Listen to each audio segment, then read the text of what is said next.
with a potential direction for the Bloodline and more. This is Wrestling Hub. My name is John, and you're watching the Wrestling Report.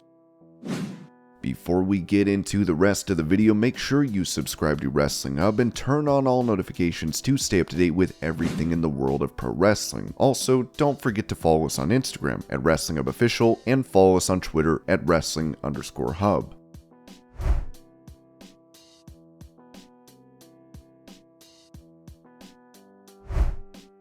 Speaking about WWE's treatment of LA Knight, Disco Inferno noted this on Keeping It 100. I'm worried that with LA Knight, they're not going to pull the trigger. You have a guy that's hot, and you don't pull the trigger. They have to pull the trigger right now. The gun is loaded with this guy. You know, it's like he's hot. The people want to hear him cut promos. But when was the last time he had a promo in front of the people? It's been like 3 or 4 weeks now. And that's what is getting him over. It's almost like they're literally trying to make sure he does not get over, is what it looks like.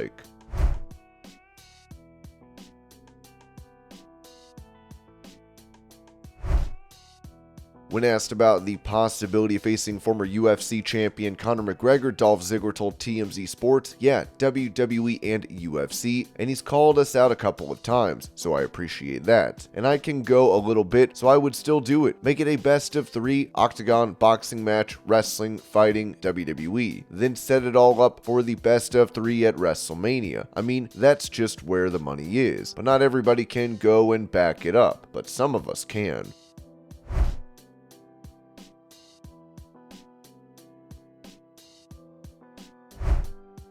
On his podcast, former WWE writer Freddie Prinze Jr. was asked to pick who he thinks is the best in pro wrestling today, to which he gave his reason for selecting MJF. This dude is the gold standard of professional wrestling. He is top of the food chain. Roman Reigns is what he is. He's great, and he's not even close to reaching what MJF already has. And MJF hasn't been doing it half as long at this level. This dude, he could go out next week, sit in a stool, open Dr. Seuss books, the one that you're not allowed to read anymore, and read it word for word, and show the pictures of the racist imagery that everyone got mad about, and they would cheer. And it would be the highest rated segment of the week.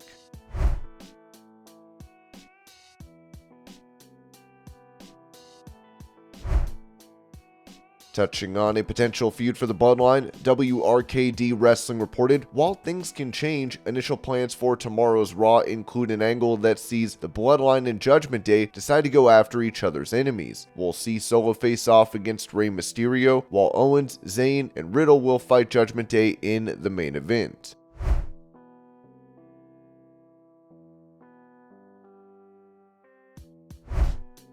Taking to Twitter, New Japan star Will Ospreay touched on his previous injury in March and noted this about his future in pro wrestling. Here's the video.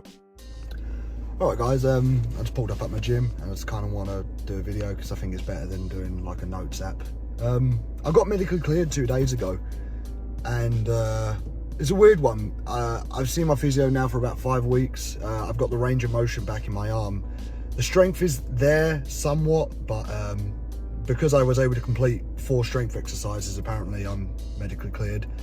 It does feel a lot better, but I still feel like there is a lot of weakness in my arm, which obviously the sensible answer is to take a little bit more time off. But over those last 48 hours, I don't know, I just been reminiscing and thinking about my 11-year career, and it's been incredible. But like the one thing that's been constant, especially in these last few years, is that the injuries are stacked up a lot more recently.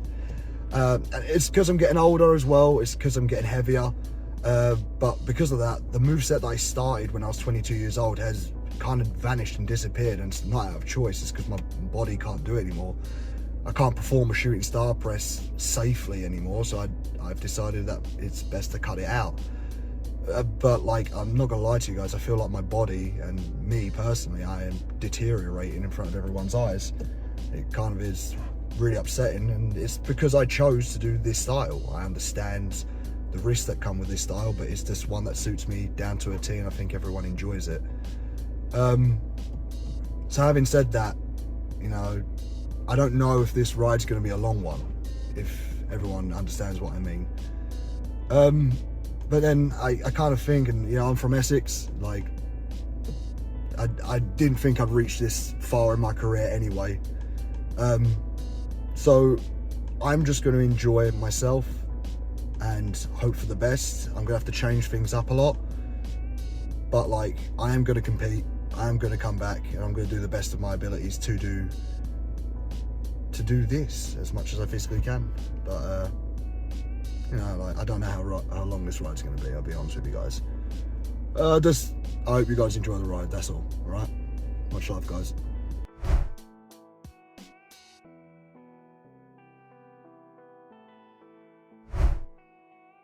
It appears that WWE legend Abdullah the Butcher has fallen on hard times as a GoFundMe was opened for him that reads, "Hi everyone, my name is Essa Jeffries and I'm fundraising for my godfather, who is not only a legend and Hall of Fame professional wrestler, but a great humanitarian that has spent most his life in his charitable efforts to help his family, friends, the homeless on the streets of Atlanta, the elderly, handicapped, those hospitalized, and different organizations here in Atlanta, Georgia. And of course, his name is Abdullah the Butcher. My godfather is 81 years old, on a fixed income, handicapped, walking on a walker, in need of a hip replacement, and due to his condition and the COVID-19 pandemic situation, he just cannot get around to make the money he is used to making. He seriously is in need of your help, and I need you to help me to hire 2 attorneys for 2 different cases. Though Abdullah's highest level of school is the 2nd grade, his natural genius and strong will to be successful helped motivate and inspired him to overcome his schooling handicap. This man has worked hard most of his adult life to carve out and build his professional wrestling career, and have been taken total advantage of by his wife and her brother, just to find out that his wife owns all of the assets he worked most of his life for, and he owns nothing. His wife is from Korea, and he met her in Japan. She came here with absolutely nothing. While he traveled the world working hard, making a living, she and her brother obviously were taking advantage of him till, or even his first home he purchased here in Atlanta, Georgia, way before he met her, he recently found out that the deed was changed to both their names without his knowledge and signature, and now she wants a divorce, and this is only touching the surface of his story. He has no money to hire an attorney to properly represent him. He also needs an attorney to represent him in a civil case here in Fulton County, Georgia, brought here from Canada, in which he was not able to attend court in Canada due to the condition of his hip by doctor's order. He has been desperately trying to seek attorneys to properly represent him in both cases, but the attorney fees are very expensive, in which he cannot afford due to his fixed income. The judge in a civil case gave him 60 days to get an attorney, and he needs a divorce attorney ASAP because he has a hearing in February and attorneys need time to prepare each case. My goal is to raise $50,000. Abdullah is in need of your prayers and support, and I promise you that every penny of your donations will go towards his attorney fees. Thanking you in advance for your time, efforts, and your support. God bless.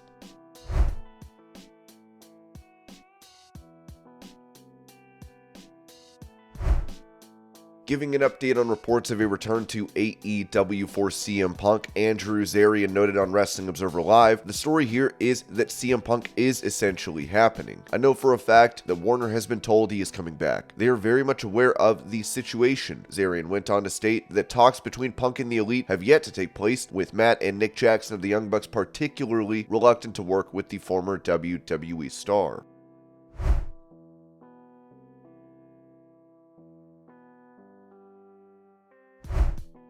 Staying on this topic, Zarian also noted that Kenny Omega is more open to working with Punk, saying on Wrestling Observer Live, Punk had recently said he wants to return to AEW and he wants to make it work. The issue here is he's willing to work with the Elite members. I know as of the time I was told and early this week, there was no intention on the other side. Maybe Kenny Omega a little bit more than the Young Bucks, but they do not want to work with him. There's been no dialogue between the two sides either about sitting down and making this work. The way it was alluded to me is that the program will probably be Punk and Jericho in some capacity. I don't know if FTR is involved or the Jericho Appreciation Society is involved. Jericho's willing to make this work.